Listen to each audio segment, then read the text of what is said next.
नमस्कार students, welcome to extreme teaching with Lipjeet. हम प्रकाश और उसके परावर्तन के बारे में चर्चा कर चुके हैं और आज हम प्रकाश का अपवर्तन कैसे होता है उसके विषय पर पढ़ने जा रहे हैं। इसमें हम कुछ महत्वपूर्ण विषय अपवर्तनांक, जिसको रिफ्रैक्टिव इंडेक्स भी कहते हैं, पढ़ेंगे। तो चलिए, आज का विषय है प्रकाश का अपवर्तन, जिसको इंग्लिश में कहते हैं रिफ्रैक्शन ऑफ लाइट। हमने अभी तक रिफ्लेक्शन पढ़ा है। रिफ्लेक्शन में हमने क्या पढ़ा था कि लाइट जैसे ही मिरर पे टकराती है कि रिफ्लेक्शन जैसे ही मिरर पर पड़ती है, तो फॉर एग्जांपल मैंने थोड़ा सा रिवाइंड कर दूं आपको कि ऐसे आपकी लाइट प्रकाश जैसे ही मिरर पे दर्पण पे पड़ता है तो वापस इस दिशा में जाता है। बट प्रकाश का अपवर्तन जो है, इसमें ऐसा नहीं होता। प्रकाश के अपवर्तन में होता क्या है कि मान लीजिए कि ये आपका कोई ग्लास स्लैब है, कि शीशे का एक ट्रायंगल शेप की स्लैब होती है। इसमें ये सारा आपका अंदर क्या है, ग्लास है, शीशा है, इस तरह से पूरा ये भरा हुआ है। तो हम बाहर की बात करें तो बाहर हमारे पास हवा है, वायु, ठीक है, जिसको हम बोलते हैं, और अंदर हमारे पास कांच है।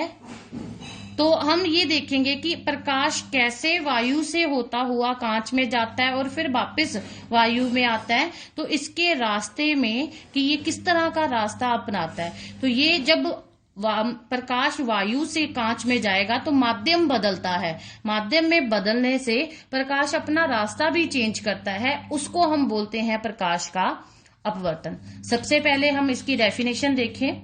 जब प्रकाश एक माध्यम से दूसरे माध्यम में प्रवेश करता है तो वह अपने पहले पथ से मुड़ या विचलित हो जाता है। प्रकाश के इस पथ परिवर्तन को प्रकाश का अपवर्तन कहते हैं। अब इसको मैं आपको बताती हूँ कैसे होता है, ड्रॉ करके। कि मान लीजिए कि यहाँ पे आपका आता है सतह, जो आपके कांच और वायु को क्या करती है, अलग अलग करती है। इसके मिड पॉइंट से यहाँ पे सपोज कि हम यहाँ पे एक अभिलंब बनाते हैं। अभिलंब मतलब 90 डिग्री का एंगल, जिसको हम बोलते हैं परपेंडिकुलर। अब इसके ऊपर जो प्रकाश पड़ेगा उसको हम बोलते हैं आपतित किरण। ये आपको ऑलरेडी पता भी है, पहले से पता है। आपतित किरण। तो हमें, जैसा कि हमें पहले से पता है कि अभिलंब के साथ जो आपतित किरण है वो एंगल आई बनाती है। अब होता क्या है, कांच है तो ये भी कुछ दर्पण की तरह ही बिहेव करेगा, वैसा ही है। तो कुछ लाइट तो आपकी, कुछ प्रकाश तो आपका इस तरह से टकरा के निकल जाता है, पर बाकी बचा सारा प्रकाश कुछ इस तरह से कांच के अंदर जाएगा। तो अभिलंब के साथ जो कांच का प्रकाश जो है कांच के अंदर अपरिवर्तित होती है, अपरिवर्तित किरण, तो वो अभिलंब के साथ एंगल भी वही बनाती है, जिसको हम refractive, I for incident angle, इसलिए इसका नाम, इंग्लिश का नाम इसका इंसिडेंट रे होता है। इंसिडेंट एंगल तो आई पड़ा, एंगल आई। एंगल आर को हम रिफ्रैक्शन में, अपवर्तन में हम बोलते हैं रिफ्रैक्टेड, ये आर है, रिफ्रैक्टेड एंगल। तो इस तरह से ये एंगल आई और ये एंगल आर बनता है। तो ये आप देख सकते हैं कि हमारी प्रकाश की किरण इस वे से आ रही थी। एंगल जो है वो अभिलंब के साथ कुछ ज्यादा है। जैसे ही वो कांच के अंदर प्रवेश करती है तो वो अभिलंब की तरफ झुक जाती है और एंगल क्या हो जाता है, कम हो जाता है। इससे हमें ये पता चलता है, यदि हम चाहें तो हम फिर से यहाँ पे अभिलंब बना सकते हैं। ये फर्स्ट अभिलंब है, तो यदि हम इसको यहाँ पे ड्रॉ करें तो ये हमारा जो अभिलंब बनेगा वो सेकंड बनेगा। तो आप देख सकते हो कि कांच से अब बाहर जाना है। बाहर क्या है, अगेन बाहर फिर से वायु है, तो ये एंगल फिर से बनेगा। तो हम इसको कुछ R1 या R2 करके, क्योंकि कांच के अंदर है तो हम इसको R1 दे देते हैं। तो आप देखोगे कि ये कुछ इस तरह से बाहर निकलेगी। कि आप इस चीज पे ध्यान दें कि जब आपका प्रकाश वायु से कांच में प्रवेश करता है तो ये आपतित किरण जो है, प्रकाश का जो पथ है वो अविलंब की तरफ झुकता है। बट जब कांच से वायु में आता है प्रकाश, तो आपका जो प्रकाश है वो अविलंब से दूर चला जाता है। तो ये आपका एंगल I2 बन जाएगा। हमने ये आपको मान के रखा है। तो इस तरह से हम देखेंगे कि जैसे हम इसको आगे की तरफ थोड़ा बढ़ाते हैं तो इसको पीछे की तरफ बढ़ाते हैं, तो हमें ये पता चलता है कि जो आपतित किरण, फर्स्ट आपतित किरण जो कांच के ऊपर पड़ती है और फाइनली आखिरी जो बाहर निकलती किरण है, वो दोनों एक दूसरे के पैरेलल है।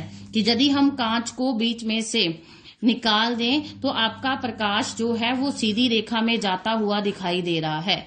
इस क्रिया को पूरी को हम बोलते हैं अपवर्तन है। बट किसकी सहायता से? कांच में अपवर्तन, कांच में प्रकाश का अपवर्तन। तो ये था हमारी डेफिनेशन कि प्रकाश का अपवर्तन क्या होता है। मैंने अभी आपको बताया इस तरह से आपतित किरण होती है। अब वायु क्या है? ये विरल माध्यम होता है और कांच उसके कंपैरिजन सघन माध्यम होता है। तो मैंने अभी आपको बताया कि यदि प्रकाश वायु से कांच में जाता है, विरल माध्यम से सघन में जाता है, तो जो आपतन बिंदु पे बना अविलंब है प्रकाश, उसकी तरफ क्या हो जाएगा? मुड़ जाएगा। इसकी दूसरी तरह से हम बोले सघन से यदि विरल में जाएगा तो प्रकाश जो है वो अविलंब के दूर मुड़ जाता है। हाँ जी, हमारा अगला विषय है, अब हमने अपवर्तन पढ़ा तो जैसे परावर्तन के कुछ नियम थे वैसे ही अपवर्तन के कुछ नियम हैं। तो पहला आपका उससे ही मिलता है कि आपतित किरण और अपवर्तित किरण और अविलंब सदा एक ही तल में होते हैं। ये आप लोगों ने देखा ही होगा। ये आपकी आपतित किरण है, ये अपवर्तित है और ये लंब है, सभी एक ही बिंदु पे मिल रहे हैं। तो ये एक ही प्लेन में हुए और एक ही तल में हुए। दूसरा आपका है कि कहता है कि हमारे दोनों माध्यम अलग अलग हैं। दोनों माध्यम अलग होने से उसमें जो एंगल बनता है आपतत कोण और अपवर्तन कोण, उन दोनों का साइन, उसको जया बोलते हैं, sine of angle i, sine of angle r, उन दोनों का आप अनुपात करें तो वो क्या आता है? स्थिरांक आता है या नैतांक आता है। मैं ये आपको बताती हूं आगे। स्थिरांक का मतलब होता है कांस्टेंट। कांस्टेंट वर्ड आप लोगों ने बहुत बार सुना होगा कि हमेशा एक जैसा, बार बार इसको हम डिवाइड करें बट आंसर हमारा कुछ रेशो में एक जैसा ही आएगा। इसको हम आगे प्रकट करते हैं, डिनोट करते हैं म्यू से। म्यू 1 2, 1 2 का मतलब है कि ये पहला माध्यम है, ये दूसरा माध्यम है। तो हम वापिस जाएं अपने डायग्राम में, हम मान ले कि ये आपका माध्यम 1 है, ये आपका माध्यम 2 है। तो माध्यम 1 का जो एंगल ऑफ साइन आएगा, आपतत कोण आएगा, उसका साइन, और सॉरी ये आपका दूसरा है, ये वापिस 1 है। तो दूसरे माध्यम में जो आपका अपवर्तित एंगल आएगा उसका हम साइन आर ले लें। तो कहता है ये हमेशा क्या आता है? कांस्टेंट, जिसको हिंदी में बोलते हैं स्थिरांक। ये हमारा किसके इक्वल होता है? म्यू के। इस 1 और 2 का मतलब है कि जो प्रकाश है वो 1 से होके सेकंड वाले माध्यम में प्रवेश कर रहा है, 2 माध्यम में प्रवेश कर रहा है। इस म्यू को हम बोलते हैं अपवर्तनांक। मैंने अभी स्टार्टिंग में आपको बताया था कि ये बहुत इंपॉर्टेंट डेफिनेशन है जिसके बारे में आज हम पढ़ेंगे। अपवर्तनांक कहता है कि दूसरे नियम के अकॉर्डिंग जो अपवर्तनांक है वो हमेशा क्या आता है? कांस्टेंट, स्थिरांक आता है, जो एक्चुअल में होता क्या है? Sine i upon sine r. इसको हम बोलते हैं Snell's law. This is most important topic है स्नेल्स लॉ। तो स्नेल्स लॉ की डेफिनेशन क्या बनती है? स्नेल का रो या स्नेल्स लॉ, इसको हिंदी में स्नेल बोलते हैं। जब एक प्रकाश किरण किन्हीं दो माध्यमों के तल पर तिरछी आपतित होती है तो आपतन कोण की जया तथा अपवर्तन कोण की जया का अनुपात एक नित्यांक होता है। इस नित्यांक को दूसरे माध्यम का पहले माध्यम के सापेक्ष अपवर्तनांक कहते हैं। इसको हम म्यू 1 2 से प्रकट करते हैं, प्रदर्शित करते हैं। प्रकाश के अपवर्तन के इस दूसरे नियम को हम स्नेल्स लॉ या स्नेल्स रूल या स्नेल का नियम बोलते हैं। This is most important. अब हम वापस आए, आपका क्वेश्चन अराइज होगा यहाँ पे कि अपवर्तनाक होता क्या है। हम वापस बात करते हैं अपवर्तनाक की। हाँ जी, हम बात कर रहे हैं अपवर्तनाक की, जिसको इंग्लिश में बोलते हैं रिफ्रैक्टिव इंडेक्स। मैंने पहले भी बताया, इसको इस सिंबल से डिनोट करते हैं, जिसको हम बोलते हैं म्यू। तो इसकी डेफिनेशन क्या होती है कि हम बात करें कि ए से बी, एक माध्यम ए है, दूसरा माध्यम बी है, उसमें अपवर्तनाक होता है, आप अनुपात करें निर्वात में प्रकाश का वेग, जो आप सभी को पता कितना होता है, और माध्यम में प्रकाश का वेग।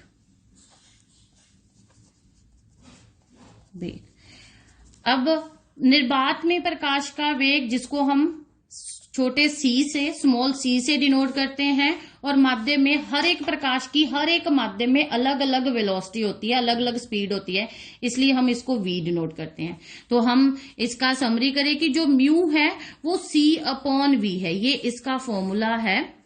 c हमें पता है कितना होता है, 3 × 10⁸ मीटर पर सेकेंड, सभी को पता है। और माध्यम में, और यदि हमारा कांच है, कांच में प्रकाश का वेग अलग होगा, पानी में अलग होगा, अदर मटेरियल्स में, अदर माध्यम में अलग अलग होता है। तो उन दोनों का आप अनुपात कर दो, जो हमें एक कांस्टेंट मिलेगा उसको हम बोलते हैं रिफ्रैक्टिव इंडेक्स और अपवर्तनाक। अब इसी को हम वापस बात करें तो हमें इसमें, आपने देखा हमने पीछे 1 2 लिखा था, और अभी मैं लिख रही हूं म्यू ए बी। इसको लिखने का तरीका होता है कि रिफ्रैक्टिव इंडेक्स दूसरे का और रिफ्रैक्टिव इंडेक्स फर्स्ट, दोनों को आप डिवाइड कर दो। इसको हम इस तरह से लिखते हैं। इसी को रिवाइज करूं तो म्यू b/म्यू a। एक तो ये फॉर्मूला है, दूसरा हमने स्नेल्स लॉ से निकाला, जो हमारे पास ये मिल रहा है। और इस तरह से ये तीनों एक दूसरे के साथ रिलेट करते हैं। इन फ्यूचर इनकी आपको जरूरत हो सकती है। आप जैसे मर्जी चाहे 1 2 से आप माध्यम को एक्सप्लेन कर दो, जब ए से जब बी से, वो आप लोगों का है। इस तरह से ये एक दूसरे के साथ रिलेट करते हैं। तो हम वापस डेफिनेशन में आए, परिभाषा में आए। तो निर्वात में प्रकाश का वेग और किसी अन्य माध्यम में प्रकाश के वेग के अनुपात को उस माध्यम का निक्षेप या अपवर्तनाक कहते हैं। तो ये हमने बताया। इसका मतलब ये होता है कि प्रकाश जो है वो 1 से 2 की तरफ जा रहा है, इसमें हम बोल सकते हैं ए से बी की तरफ जा रहा है। आशा करते हैं कि आप सभी को हमारा विषय और उसके बारे में जानकारी अच्छी लगी होगी। आशा है कि यह विषय आपके पढ़ने में सहायक होगा। अधिक जानकारी के लिए हमारे चैनल को सब्सक्राइब करें। धन्यवाद। आपका दिन शुभ हो।